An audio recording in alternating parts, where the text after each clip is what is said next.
Hey there, friends. This is Jeremy Siskind. I'm the author of these books, Playing Solo, Jazz Piano Fundamentals, Book 1, Jazz Piano Fundamentals, book number 2. And this video is in response to a question somebody asked me in YouTube comments. I believe it was Anastasia. So this one's for you. And the question was about voicings. And the question is actually a really common one and kind of a confusing one, that she was noticing that when I was teaching voicings, I was using the ninth, even if the chord just was C major 7. She says, well, wouldn't that be more appropriate for a C major ninth?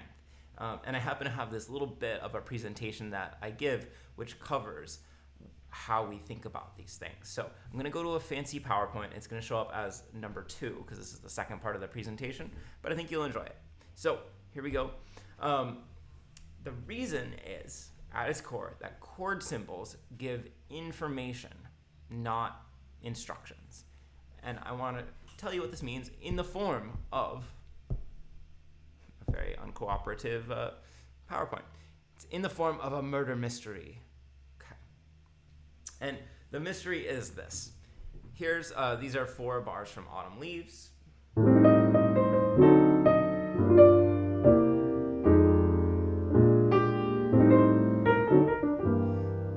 Again.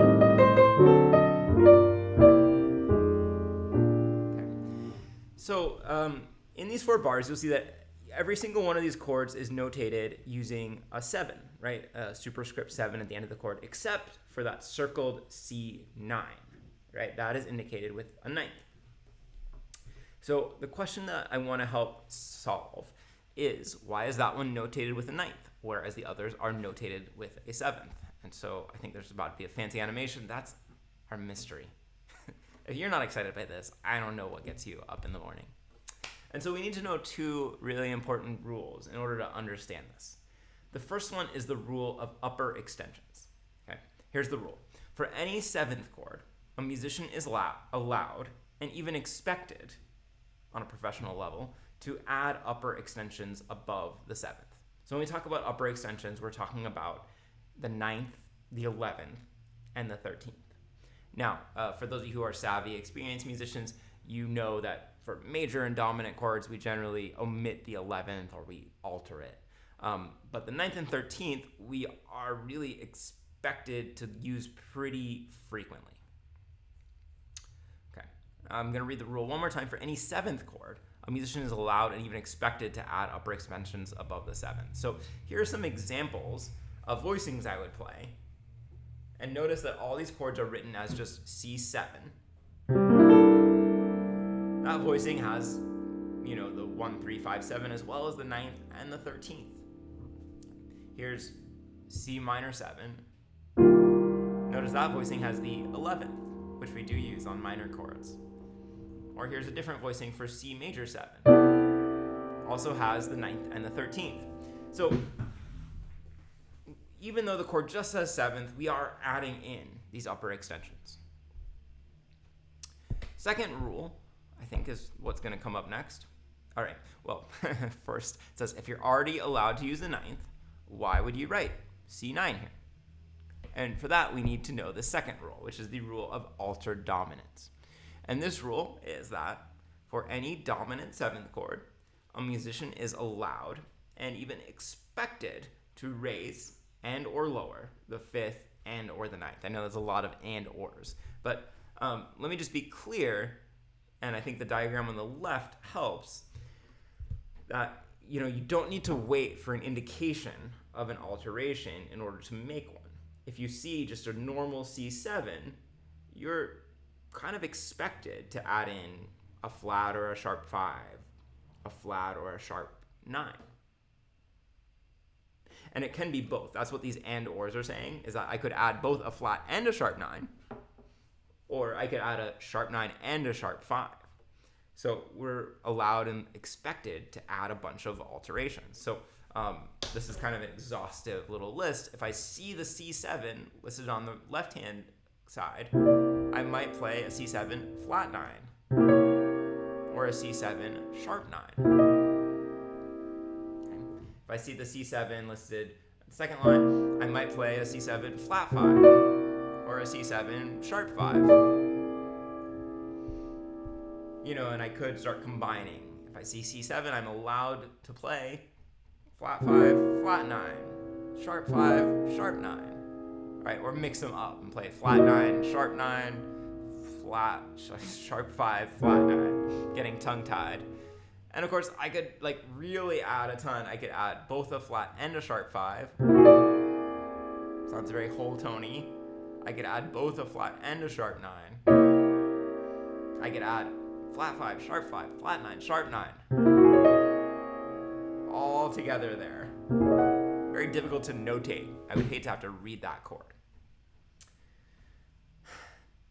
Some of you are maybe a little bit more sophisticated and already know that sometimes we talk about our flat 5 as a sharp 11 and our sharp 5 as a flat 13. I'm probably not going to get into dealing with those differences here, but just so you know, in case you're wondering, yes, those two pitches are pretty equivalent, and we might add those as alterations, the same way that we're adding in the flat 5 and sharp 5. Okay, so now we're back to our mystery. Why does this say C9? We're already allowed to add in the ninth if it just said C7, but the reason is that the ninth is in the melody, and it's telling you to don't alter the ninth or it will clash with the melody. So by saying C9, it's saying don't mess with the ninth. Don't add a flat 9 or a sharp 9 as you might typically do on an altered dominant. Okay, so here you might just be able to add a flat 5 or a sharp 5 or both. But if you add a flat 9, that note is going to really clash against the melody. So very frequently it's the case that when you have a complex chord symbol that has a 9th or 11th or a 13th as the superscript number, it's actually telling you what somebody else is playing. It's not telling you what you need to play. And that's why I say that chord symbols give you information rather than instructions, because it's giving you information about what's happening around you so that you can make a very informed decision. Wait, let's get to this last animation here. It says case closed. So the first thing that I might look at if I'm seeing one of those really ultra-specific chord symbols is I might look at the melody. I might listen for what other people in the band are playing. And then as pianists, we could match what they're playing, right? In that C9, I could decide, oh, I do want to play the ninth there. Or sometimes it's actually nice to avoid what other people are already playing because it's already being played, you're not adding much, and to make another decision around that. So frequently, when we have a specific chord symbol, we're actually going to do kind of less than we might otherwise. And this becomes very important when it comes to big band music. Let me see if I have the thing that I want to show you. I think I do. Give me just a second. This is very unprofessional, but that's kind of the brand. Perfect. Okay, so this is the Thad Jones Mel Lewis chart for All of Me. And if you look at this chart, it looks basically impossible to play.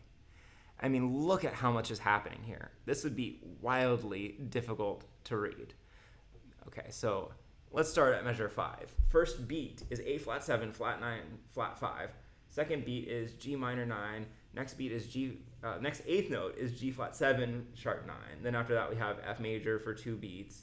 And then quarter note triplets, C9 sus, B augmented 7, sharp 9, E7, sharp 11, sharp 9. Next beat is A7, sharp 9, and then 2 eighth notes. One is F augmented 7, sharp 9, and then E minor 11. I mean, it just keeps coming at you, and they're so specific. There's so many alterations. And this is somewhat typical of a big band chart, although there's a great variety about how people write big band charts. Why is this so complicated and so specific? Because this is exactly what the band's doing. And if you listen to the band playing, you're going to hear all of these details. And when I listen to this recording, I actually hear the pianist play only 2 spots as is notated here. Okay? So the first one is where it says fill. I don't know if you can read that word, but it's indicating to the pianist, hey, there's a little bit of space there. Why don't you play a little melody, right? The second place where I hear the pianist is here.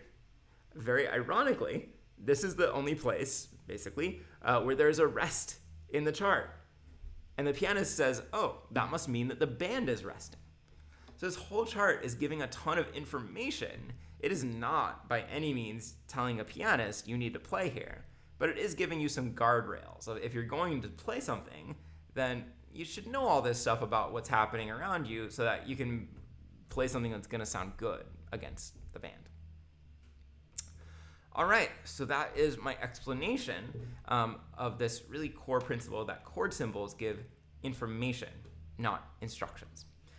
If you enjoyed this, then, and if this is a good level for you, I think Jazz Piano Fundamentals level book 1 would probably give you a lot of good insights into concepts like this about how to really negotiate a lead sheet well. But regardless, thanks for watching. Like, comment, be my friend. I'll see you soon.